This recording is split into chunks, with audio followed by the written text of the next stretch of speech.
जी students, next हमारा जो question है वो क्वेश्चन 3 का पार्ट सी है।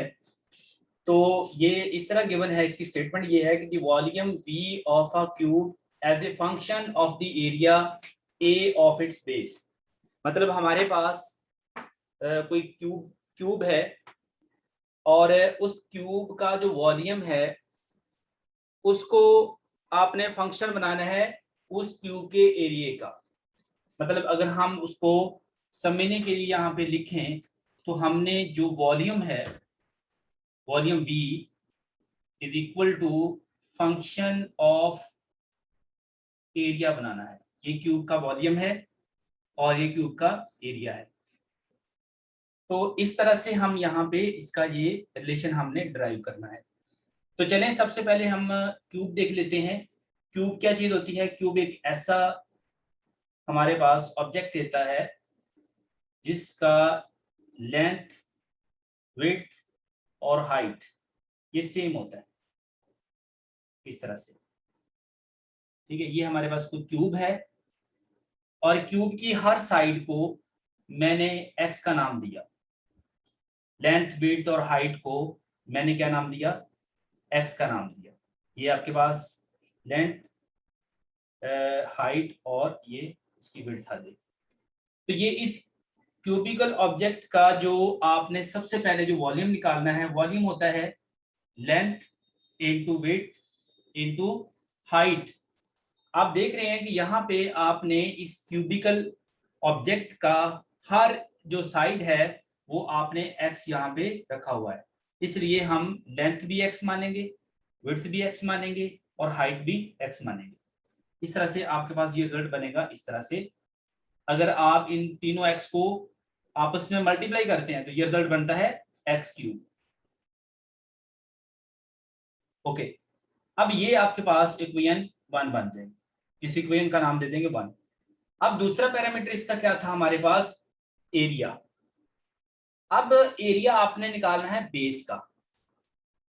बेस का जो एरिया होता है, मतलब आपके पास कोई रूम है, उस रूम का जो बेस है वो फ्लोर बनेगा और उस फ्लोर का जो एरिया है वो क्या होता है? Length into width. मतलब एरिया का वही फार्मूला होगा जो आप एक जो है कि रेक्टेंगल के लिए यूज करते हैं, एक स्क्वायर के लिए यूज करते हैं। तो ये आपके पास क्या आ जाएगा? Length into width. लेकिन लेंथ क्या है यहाँ पे? x। विड्थ भी हमारे पास क्या है? x। इसलिए ये रिजल्ट बन जाएगा x square. This is your equation number 2। ये वॉल्यूम फाइंड आउट कर लिया, एरिया फाइंड आउट कर लिया। अब हमने वॉल्यूम को फंक्शन बनाना है एरिया ए का, तो इसलिए हम क्या करेंगे? ए को पुट करेंगे ये वॉल्यूम वाली इक्वेशन में, यानी वॉल्यूम वाली इक्वेशन में हमें ए जो है वो नजर आना चाहिए। तो अब हम क्या करेंगे कि नेक्स्ट इन इक्वेशन को इस तरह से एडजस्ट करेंगे कि उसमें ये एरिया ए पुट हो सके। अब हम क्या करें कि यहां पे सिंपल हम क्या करते हैं? इक्वेशन 2 को यूज करते हैं। फ्रॉम इक्वेशन 2 का इस्तेमाल करेंगे और इसको क्या करेंगे? इसका स्क्वायर रूट ले लेंगे। Square root on both side. अब जब स्क्वायर रूट लेंगे तो हमारे पास x square equal to area का स्क्वायर रूट आ जाएगा इस तरह से। This is your equation number 3। Sorry, इसको एक दफा स्क्वायर रूट कैंसिल कर लें तो ये आ जाएगा x is equal to area a. This is your equation number 3। अब आपको इक्वेशन 1 में जहां x नजर आ रहा है वहां पे इस x की वैल्यू पुट कर दें। जब आप x की वैल्यू पुट करेंगे तो रिजल्ट कुछ इस तरह से हो जाएगा।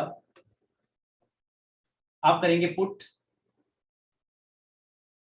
3 in 1। तो 3 हमारे पास 1 क्या है? Volume is equal to x की जगह पे आपने रखा एरिया, यानी स्क्वायर रूट ऑफ एरिया। उसकी पावर कितनी थी? 3। ये 3 हो गया। अब यहां तक ये आंसर करेक्ट है। अगर आप थोड़ा सा मजीद इसको बढ़ाना चाह रहे हैं तो क्या होगा? एरिया जो है उसका स्क्वायर रूट है, वो कैसे लिखा जा सकेगा? 1/2। और ये लिखा जाएगा क्यूब, पहले से मौजूद है।